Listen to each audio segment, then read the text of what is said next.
Hello నమస్తే. ఓఎన్బీఏ వ్యవసాయ విధానం గురించి తెలుసుకుంటాం. ఓఎన్బీఏ వ్యవసాయ విధానం గురించి మనకు చెప్తున్న ప్రతిభా బయోటెక్ ఎండి రాజశేఖర్ రెడ్డి గారు 16 మూలకాలు చాలా కీలకమైనవి మొక్క ఎదుగుదలలో, మొక్క పంట దశకు వచ్చే క్రమంలో అని చెప్పారు. సో, ఆ 16 మూలకాలలో మొక్క ఏ దశలో ఏ మూలకాలను తీసుకోవాలనేది ఇప్పటివరకు మాట్లాడుకున్నాం. ఇప్పుడు ప్రీవియస్ ఎపిసోడ్‌లో మనం మాట్లాడుకున్న మొక్క పెరిగే దశలో అవసరమైన మూలకాలేంటి? వాటిని ఎలా వాడుకోవాలని. ఇప్పుడు మొక్క పూత దశలో తీసుకోవాల్సిన పోషకాలేంటి? మొక్కకు పూత దశలో కావాల్సిన పోషకాలేంటి? రైతు తీసుకోవాల్సిన జాగ్రత్తలేంటి? ఈరోజు మాట్లాడుకుందాం. సార్ నమస్తే. నమస్తే. సో, రైతు ఎలా ఐడెంటిఫై చేయాలి సార్? ఏం కావాలి పూత దశలో అనేది? ఎలా డెఫిషియన్సీ ఉందనేది ఐడెంటిఫై చేయాలి? ఏమేమి వాడాలి? కొంచెం డీటెయిల్‌గా. మనము గత ఎపిసోడ్‌లో పెరిగే దశలో పైరుని ఎలా జాగ్రత్తగా పెంచాలి, ప్రత్యుత్పత్తి శక్తితో మొక్క ఎదగాలంటే ఏం చేయాలనేది మాట్లాడుకున్నాం. సో, అలా మొక్కను ప్రత్యుత్పత్తి శక్తితో పెంచినప్పుడు పెరిగే దశలో అది పూత దశలోకి ఎంటర్ అవుతుంది. పూత దశలోకి ఎంటర్ అయినప్పుడు ఆ ప్రత్యుత్పత్తి శక్తి అనేది మొక్కలో ఉందంటే మనకు ఖచ్చితంగా మనకు ఎంత డెన్సిటీతో, ఎంత సాంద్రతతో పువ్వులు రావాలో అంత ఇదిగా వస్తాయన్నమాట. అక్కడ అది లోపించిందంటే పూత దశ అనేది మనకు సక్రమంగా ప్రారంభం కాదు. ఓకే. సో, పెరిగే దశలో ఆ జాగ్రత్తలు తీసుకున్న తర్వాత పూత దశలోకి మొక్క ఎంటర్ అవుతుంది. ఎంటర్ అయినప్పుడు సూదిమొన లాంటి మొగ్గ అనేది ముందు ఏర్పడుతుంది. సో, మనము ఇదివరకు గత ఎపిసోడ్లో కూడా చెప్పుకున్నాం. మొగ్గ ఏర్పడాలి అంటే మనకు భాస్వరం కావాలి, జింక్ కావాలి, కాపర్ కావాలి, సల్ఫర్ కావాలి. ఈ 4 బోరాన్ కూడా కావాలి. 5 కావాలి. మొగ్గ తొడగాలి అంటే భాస్వరము, జింకు, సల్ఫరు, బోరాను, కాపరు ఈ 5 తప్పనిసరి ఉండి తీరాలి. ఆ సమయంలో ఈ 5 మూలకాలు ఎటువంటి లోపం లేకుండా జాగ్రత్త పడాలి. పూత దశకు వచ్చేసామంటే మొగ్గ తొడుగుతోంది అన్నప్పటికీ మనకు ఈ 5 సమృద్ధిగా మొక్కకు అందుబాటులో ఉండాలి. సో, ప్రథమ పోషకాల్లో భాస్వరాన్ని ఆ సమయంలో ఎక్కువ వాడుకోవాలి. ద్వితీయ పోషకాల్లో సల్ఫర్ని ఆ సమయంలో ఎక్కువగా వాడుకోవాలి. తర్వాత సూక్ష్మ ధాతువుల్లో మనకు జింక్ లోపించకూడదు, బోరాన్ లోపించకూడదు, కాపర్ లోపించకూడదు. సో, ఈ 3 కేటగిరీస్లో ఈ పదార్థాలు అయితే మనకి 5 అయితే అస్సలు లోపించకూడదు. మ్యాండేటరీ కంపల్సరీ ఉండాలి. మనకు మిగతా నత్రజని, పొటాషియము ఇవన్నీ మనకు అవసరమే, అవి తక్కువగా అవసరం ఉంటాయి. కానీ ఈ 5 తప్పనిసరి ఉండాలి. లోపించిందంటే పూత దశ మనకు అసలు సక్రమంగా ఆరంభం కాదు. తర్వాత పూత రాలిపోవడం జరుగుతుంది. ముఖ్యంగా ఆడ పువ్వులు అనేవి రావు. చాలా మంది ఏమనుకుంటారంటే పూత వస్తుంది కదా, బాగా వస్తుంది అనుకుంటారు. అని మనకు ప్రతి మొక్కకి మగ పువ్వు, ఆడ పువ్వు 2 వస్తాయి. మనం ఇదివరకు చెప్పుకున్నాం, ఆడ పువ్వులు బాగా రావాలంటే సల్ఫర్ తప్పనిసరి కావాలి. అంటే మొగ్గ తొడిగే ముందు ప్రతి రైతుకు తెలుస్తుంది మొగ్గ తొడుగుతోంది అనేది తెలుస్తుంది. అంటే పెరిగే దశ అయిపోయిన తర్వాత పూత దశలోకి ఎంటర్ అయినప్పుడు ముందు సూదిమొన లాంటి మొగ్గ అనేది ఏర్పడుతుంటుంది. ఆ సమయంలో తప్పనిసరి ఒక్క పిచికారి సల్ఫర్ ఇవ్వాలి. సల్ఫర్ ఆడపూత ఎక్కువగా వస్తుంది. సల్ఫర్ 90% కానీ సల్ఫర్ 80% కానీ దొరుకుతుంది. దాన్ని ఒక 100 నుంచి 150 గ్రాములు, అంతకుమించి ఎక్కువ పిచికారి చేయాల్సిన పని లేదు. ఈ సల్ఫర్ని పిచికారి చేసేప్పుడు చాలా మందికి చేసే తప్పు ఏంటంటే పూత వచ్చిన పిచికారి చేస్తారు. పూత వచ్చిన తర్వాత పిచికారి చేస్తే ఉన్న పూత కూడా రాలిపోతుంది, పూత మాడిపోతుంది కూడా సల్ఫర్ దెబ్బకి. అందుకే మొగ్గ తొడిగే సమయంలోనే కొంచెం ముందుగా ఒక పిచికారి సల్ఫర్ ఇవ్వడం వల్ల మనకు ఆడపూత ఎక్కువగా వస్తుంది. ఇంకా ఎక్కువ మంది ఏంటంటే హార్టికల్చర్లో పైరు వాడనిస్తాం. మనం ప్రూనింగ్ చేసి తర్వాత దాన్ని సిద్ధం చేసిన తర్వాత మనం కాపుకి వెళ్ళే ముందు పైరును వాడబెడతాం. సో, వాడబెట్టి మనం తర్వాత మళ్ళీ పోషకాలు, నీళ్లు అన్ని సమృద్ధిగా ఇచ్చినప్పుడు పూత ఎక్కువగా వస్తుంది. సో, ఆ సమయంలో మనం ఒక్క పిచికారి సల్ఫర్ చేయాలి హార్టికల్చర్లో. అలా పిచికారి చేయడం వల్ల మనకు వచ్చే పూతలో ఆడపువ్వులు ఎక్కువ వస్తాయి. అసలు ఆడపువ్వులు ఎక్కువ వచ్చినప్పుడు ఆడపువ్వే మనకు ఫలదీకరణం చెందిన తర్వాత మనకు పిందెగా, కాయగా మారుతుంది. సో, మనకు బేసిక్గా ఆడపువ్వులు ఎక్కువ కావాలి.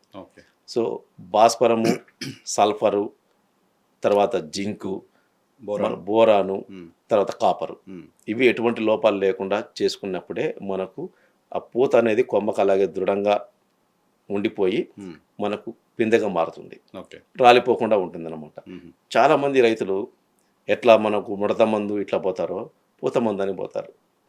ఏదో పిండి పౌడర్ లాంటిది ఉంటుంది, అది కొట్టేస్తే పూత మందు అని అడుగుతారు. దయవుంచి మీరు రైతులందరూ గమనించాల్సింది ఏంటంటే ఈ 5 ఏ ఒక్కటి లోపించినా పూత రాలుతుంది. సో, దీనివల్ల పూత రాలుతుంది తప్ప నుంచి ఇంకా అదేదో ఒక మందు పిచికారి చేయకపోవడం వల్ల పూత రాలుతుందనో లేకపోతే ఆ మందు పిచికారి చేస్తే పూతరాలకు ఆగిపోతుందనో పూత బాగా వస్తుందనో భావించొద్దు. ఓకే. అంటే ఇవన్నీ కలిపి ఉన్న మెడిసిన్స్ అవేమన్నా అందుబాటులో ఉన్నాయా సార్? మందులు ఏమైనా ఉన్నాయా? ఈ 5 అందుబాటులో లేకపోయినా కలుపుకోవచ్చు మనం. మనం కలుపుకోవచ్చు. మనం కలుపుకోవచ్చు. అవన్నీ అందుబాటులో లేకపోయినా అవి మనం బయట అన్ని విడివిడిగా దొరుకుతాయి కాబట్టి కలుపుకోవచ్చు. హ్మ్. ఆ సమయంలో మనము లోపం లేకుండా చేసుకోవాల్సింది భాస్వరము, సల్ఫరు, జింకు, కాపరు, బోరాను. హ్మ్. ఈ 5 లోపం లేకుండా సమృద్ధిగా ఉండేలా చూసుకుంటే, ముందే అందుబాటులో ఉండేలా చూసుకుంటే, హ్మ్. ఆడపూత ఎక్కువగా వస్తుంది, పూత ఎక్కువగా వస్తుంది, రాలదు, అది మళ్ళీ పిందెగా మారుతుంది. సో ఇవన్నీ కూడా పూత వచ్చే సమయాన్ని గుర్తించి కొట్టాలా? లేకపోతే జస్ట్ ఒక ఖర్చు పర్టిక్యులర్ కరెక్ట్‌గా ప్రతి రైతుకు తెలుసు. పెరిగే దశ, పూత దశ, కాయ దశ అనేది ప్రతి రైతుకు తెలుసు. పెరగడం అయిపోయింది, పూత దశకొస్తుందనేది అర్థమవుతుంది ఎంటర్ కదా! అవుతున్నది అర్థమవుతుంది. సో, అప్పుడు తప్పనిసరి ఈ లోపాలు లేకుండా చేసుకోవాలి ముందే. హ్మ్. హ్మ్. హ్మ్. ముందే లోపాలు లేకుండా చేసుకోవాలి. ఆ సమయంలో వీటిని సమృద్ధిగా వాడాలి. అవసరం ఎంత ఉందో అంత వాడాలి. తక్కువ చేయకుండా వాడాలి. హ్మ్. ఎక్కువ అవసరం లేదు. ఓకే. తక్కువ చేయకుండా వాడాలి. బట్ లోపం లేకుండా చూసుకోవాలి. ఓకే. హ్మ్. రాలిపోతుంది అంటే ఈ 5 ఏదో ఒకటి లోపించిందని నువ్వు గుర్తించాలి. ఏది ఆ 5 ఏది ఒక్కటిలో ఏదో ఒకటి లోపించిందని నువ్వు భ్రమపడే బదులు, ఏదో దాన్ని ప్రయోగాలు చేసి కనుక్కునే బదులు, హ్మ్. ఈ 5 ఉన్న ఉత్పత్తిని వాడు. ఓకే. నష్టమేం లేదు. హ్మ్. పిచికారీ అనేది ఎక్కువేం కాదు కదా మొక్కకి. హ్మ్. సో, ఈ 5 ఉన్న ఉత్పత్తిని లేదా నువ్వు 5 సెపరేట్‌గా కలుపుకో. హ్మ్. ఈ 5 ఉన్న ఉత్పత్తిని నువ్వు తయారు చేసిన కంపెనీ ఉంటే దాని నుంచి తీసుకోవచ్చు. లేదా నువ్వే విడివిడిగా తీసుకొనైనా సరే వీటన్నిటిని కలిపి పిచికారీ చేసుకున్నప్పుడు మనకు ఎటువంటి ప్రాబ్లమ్ లేకుండా జరుగుతుంది. ముఖ్యంగా మనకు ఆహ్, భాస్వరం ఎక్కువగా ఉండేదొచ్చేసి 1261 అనేది ఒకటి దొరుకుతుంది. హుహు. భాస్వరం ఎక్కువగా ఉన్నది. హ్మ్. లేదా కొన్ని కంపెనీలు 13, 40, 13 అనేది అది ఇంకా బెస్ట్. హ్మ్. 0 అనేది నేనెప్పుడు రికమెండ్ చేయను. హ్మ్. 13, 40, 13 ఎన్‌పీకే. హ్మ్. సో, అది భాస్వరం ఎక్కువ ఉంటుంది. హ్మ్. ఆ ఎన్‌పీకేలో అది తీసుకోండి. హ్మ్. సల్ఫర్ మీకు 90%, 80% దొరుకుతుంది. అది ఒక 100 గ్రాములు మించి ఎక్కువ వాడొద్దు. అవసరం లేదు. ఇక తర్వాత జింక్ సల్ఫేట్ అనేటివి అని, బోరాన్ అని, మాంగనీస్ సల్ఫేట్ అని, కాపర్ సల్ఫేట్ అని అన్నీ ఉన్నాయి మార్కెట్‌లో అందుబాటులో. ఓకే. ఓకే. సో, ఇవన్నీ ఒక మిక్స్చర్‌గా చేసుకొని కాపర్ అయితే 50 గ్రాములకు మించి వాడకండి. హ్మ్. ఎక్కువ వాడకూడదు. సల్ఫర్ 100 గ్రాములు సరిపోతుంది. హ్మ్. జింక్ అంతే 100 గ్రాములకు మించి వాడకూడదు. హ్మ్. మాంగనీస్ కూడా అంతే.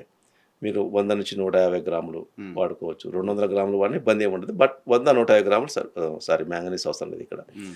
Copper sulphate, boron. బోరాన్ అవసరం. బోరాన్ 250 గ్రాములు కావాలి. హ్మ్. సో, ఇవి మనము అన్నీ కలుపుకొని వీటిని పిచికారీ చేసుకోవచ్చు. తర్వాత డ్రిప్‌లో ఇచ్చుకున్నప్పుడు మనము ఈ ఎన్‌పీకే ఎరువులు, వాటర్ సాల్యుబుల్ ఎరువులున్నాయి. భాస్వరం ఎక్కువగా ఉండే ఎరువులున్నాయి.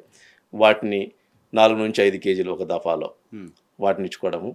ఈ సూక్ష్మ ధాతువులు ఇవన్నీ కలిసున్న మిక్స్చర్ ఏదైతే ఉందో దానిని ఒక 2 కేజీల వరకు అన్నీ కలిసి ఉన్న మిక్స్చర్‌ని డ్రిప్పులో అయితే హ్మ్. ఒక 2 కేజీల వరకు వాటిని ఇవ్వడం వల్ల ఇవన్నీ లోపాలన్నీ సవరించబడి మనకు పూత అధికంగా వస్తుంది. ఆడపువ్వులు ఎక్కువగా వస్తాయి.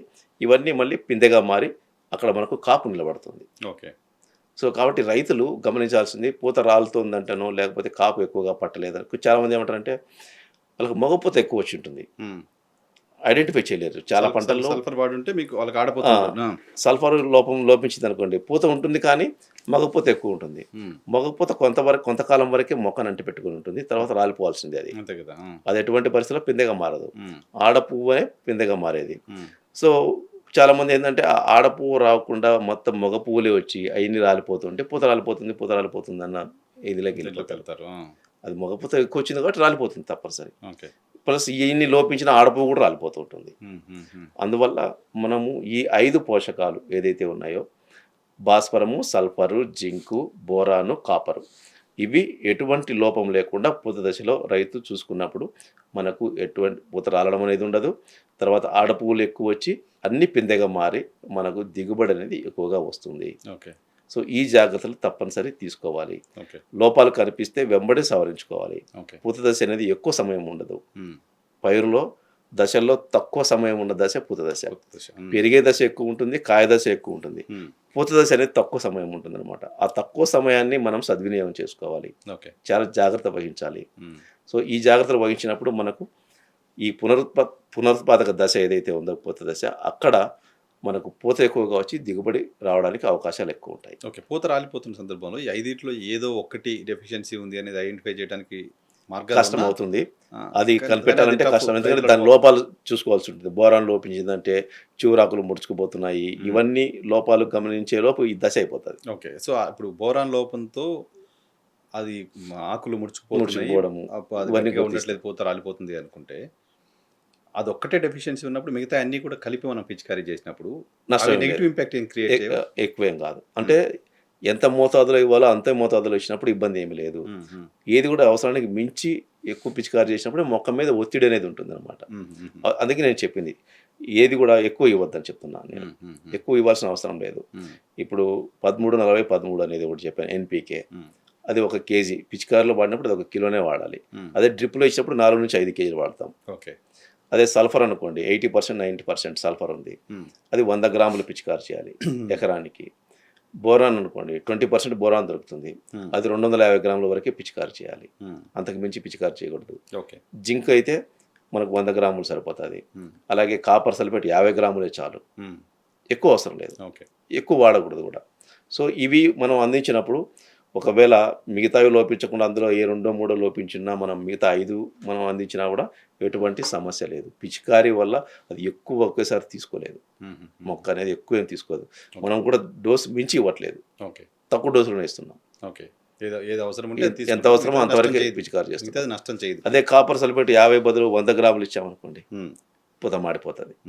సల్ఫర్ కూడా అంతే 100 గ్రాముల బదులు 200 గ్రాములు పిచికారీ చేస్తే పూత మాడిపోతుంది. సో ఆ పనులు చేయకూడదు రైతులు ఎప్పుడు కూడా. ఈ కొన్ని సెన్సిటివ్ ఉంటాయి మొక్కలు. సో అవసరానికి మించి ఏది కూడా వాడకండి. పురుగు మందులు ఏం చేశారంటే మన వాళ్ళు కంపెనీ రికమెండేషన్ 250 ml ఉంటుంది అనుకోండి. వీళ్ళు దాన్ని చిన్నగా పెంచి 1/2 లీటర్ తీసుకెళ్తారు అనమాట. అట్లా పోషక పదార్థాల్లో తీసుకెళ్ళొద్దు పొరపాటున కూడా. ఎందుకంటే ఇవన్నీ లోపలికి వెళ్ళి అక్కడ జీవరాసాయనిక చర్యలో పాల్గొంటాయి. పురుగు మందులు ఏవి పాల్గొనవు. జీవరాసాయనిక చర్యలో పాల్గొనేవి కాదు అవి. అవి ఎక్స్టర్నల్ వర్క్ చేస్తాయి. బాహ్యంగా పనిచేసి పురుగుని చంపడము తెగులను చంపడము పనిచేసేటివి అవి. మొక్క జరుపుకునే జీవరాసాయనిక చర్యలో పాల్గొనేవి కాదు అవి. ఇవి మాత్రం పాల్గొంటాయి. సో దాని దిశను మళ్ళీ మార్చడం అవుతాం మనం ఎక్కువ తక్కువలు వాడితే.